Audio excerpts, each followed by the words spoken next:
Hi there, it's Ashley here with this week's Stamp Create Repeat video for Your Next Stamp. I will put all the links in the description box for you where you can find the products that I used. Today I'm going to be making this really cute little masculine card. I get so many requests to share masculine cards, so I just loved making this one. I think that it is such a cute card for any type of occasion. It just has the sentiment that says smile, you're the best, and I used some square background so that it has little kind of photo booth, little images.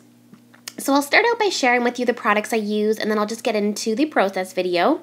So first up, I use the Your Next Stamp Black Olive ink, and as you can see, it stamps so dark and crisp, and I just had to stamp it once. So if you are purchasing the Photo Booth stamp set, I would definitely recommend getting the Black Olive ink because it really does make your images so dark. I also use some Your Next Stamp gumdrops. I use the green and orange. This one is called Carrot Cake.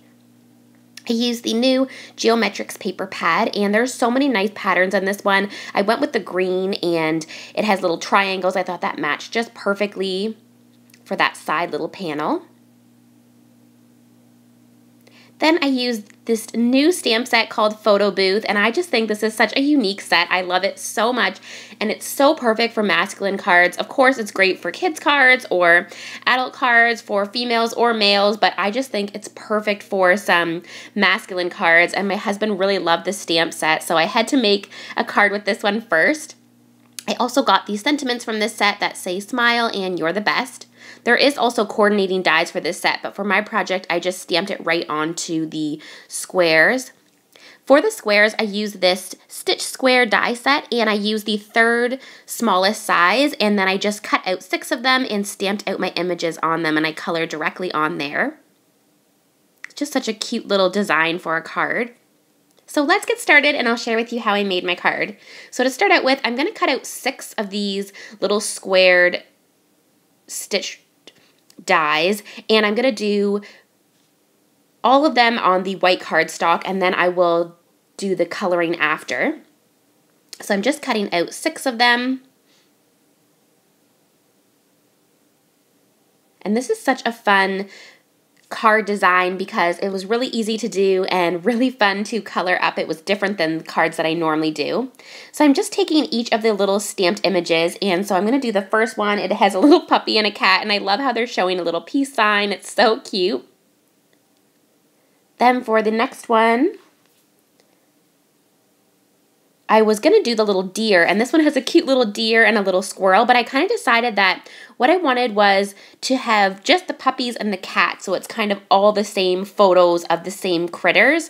So I actually put that one aside, and I got another stitch square. So I go back to the puppies and the cats. I'll definitely use that deer for another project, but for this one, I wanted to just stick to puppies and cats, so it's kind of about 2 people.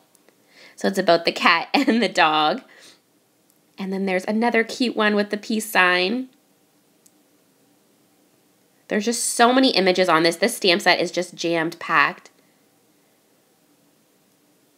So sweet. The little cat is going over the dog's shoulders. So now I'm going to do these sentiments. So I do the one that says you are the best, and it is just so bold with that ink. I love it so much. And then I'm going to do the one that says smile. And I love how dark and bold of a text it is. So I thought about using the other cat and dog, and then I decided that I wanted 2 panels to have words, so then I used the smile word, and I think that is perfect. So now I'm going to use my Copic markers to color up these images. I'm using B5, B02, and B00 for his little collar. Then I'm going to use RV14, RV13, and RV11 for his tongue. For the little dog, I'm using E59, and I'm just adding in the darkest portions, and then I'm going to use E57.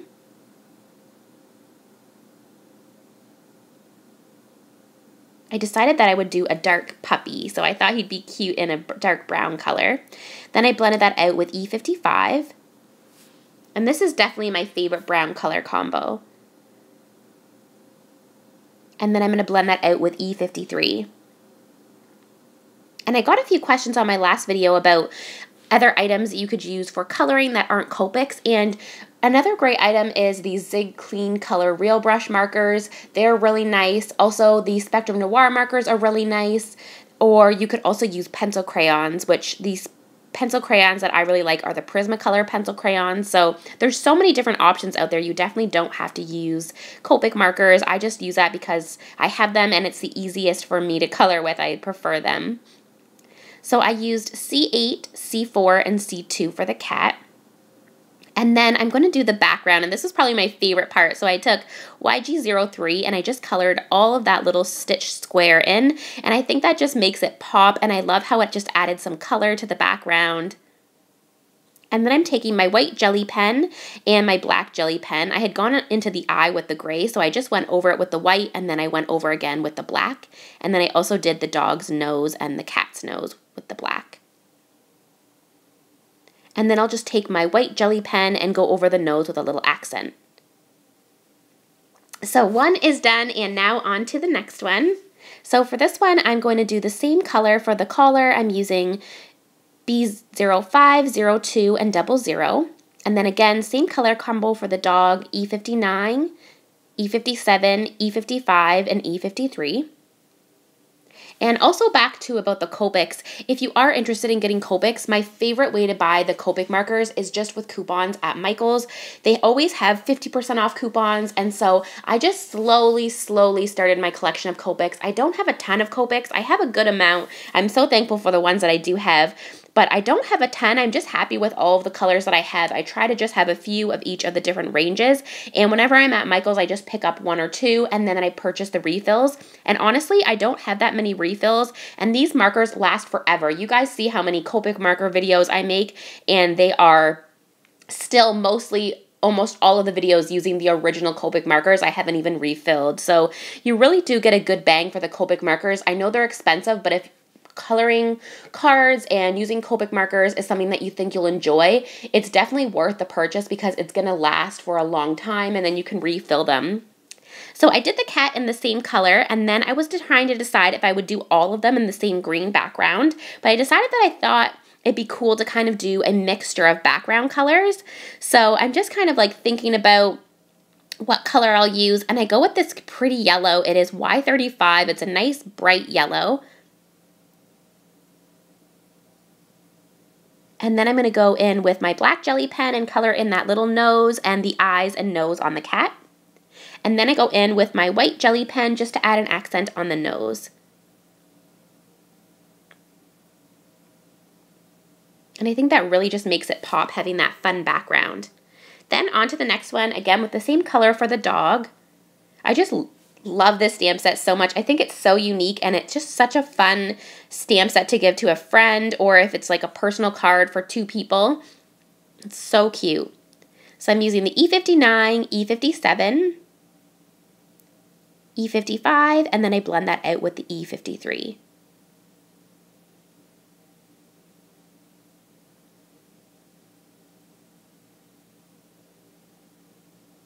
And then for the cat, I use the same color combo. I use C8,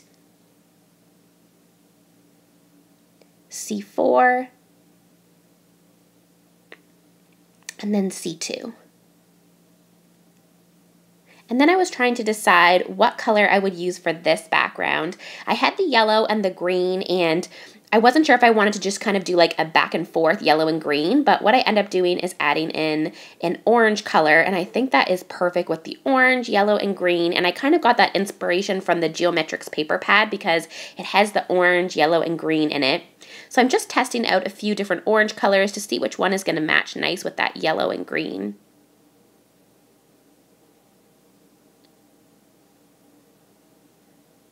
So I end up going with the YR15, which is a really nice kind of like pumpkin color. And I think that really pops as well.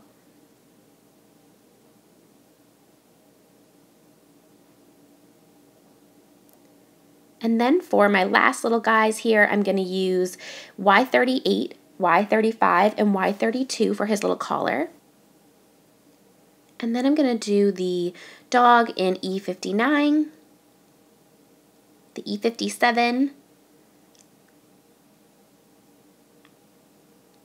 and this one I just had to be careful so I didn't accidentally color in the little kitty because he's kind of wrapped around the dog's neck, which is so cute. So then I used the E57 for the next part of the shading, E55,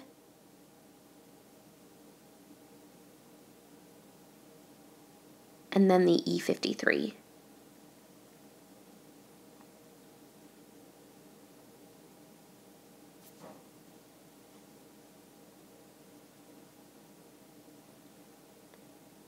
And then we'll do the little cat, so that's C8.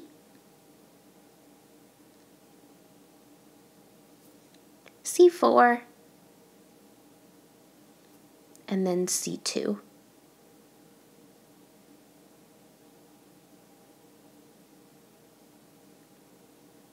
And then we'll just do the little blue collar in B05, B02, and B00. Now was the tricky part to decide how I was kind of going to do the color combos. So I wasn't sure if I was going to do this little guy in yellow or orange. So I went ahead and did this in the YG03, and I just went over the whole thing. And then I decided this one would be yellow, so I used the Y35.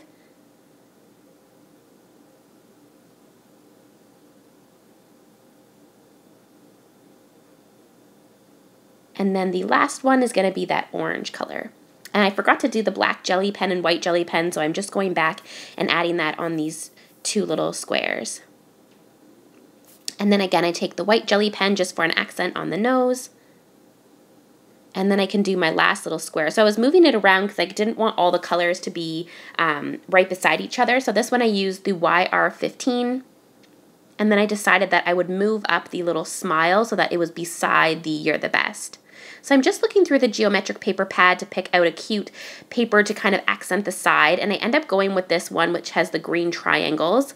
And I've got my A2 sized card base just in a cute green color, and I'm just adding that with my scissors. I just trim it off to the size of the paper. So I'm going to adhere that down with my adhesive, and then I'm just going to center this off to the side and see how much space I'll need there. You could definitely use a paper trimmer, but I just like to use my scissors. I don't know why the paper trimmer always gives me trouble, so I'm just going to use my scissors. So I adhered it how I wanted it, and then I just trimmed off that little excess bit. And now I have the whole little card base ready. So I'm going to take my ATG gun and just adhere down the little squares, and I'm kind of centering them how I want them, so it'll be the same amount of white space on either side and in between all the squares as well. And this is a really nice card because it's all flat, so it will be really easy to put in the mail. It's a good flat card. And then just the last one there. And then I can add on some gumdrops. So I wanted to share, I get a lot of questions about like tips and tricks that I could share. So I'm going to share one of my favorite tips and tricks for the Your Next Stamp gumdrops. I just have this little ring at the top, and then I have all of my gumdrops on here. And it just really makes it easy for me to kind of hold up the gumdrops and swipe through them and see which color I want to use. And it just keeps them all nice and bundled together. So I thought I'd share that with you guys. And so right now I'm just trying to decide between the gumdrops, and I do go with the carrot cake one. It has some really nice glossy green, yellow, and tan. So I end up going with a medium green and then a small little orange one. And I think that's perfect just for a tiny little bit of accent there. So that is my card for today. I hope that you guys enjoyed this process video. Again, I'll have everything linked below. Please, if you have time, leave a comment. I always love to see your comments, and make sure to head over to the Your Next Stamp YouTube channel and subscribe, and I will see you guys in next week's video. Bye now.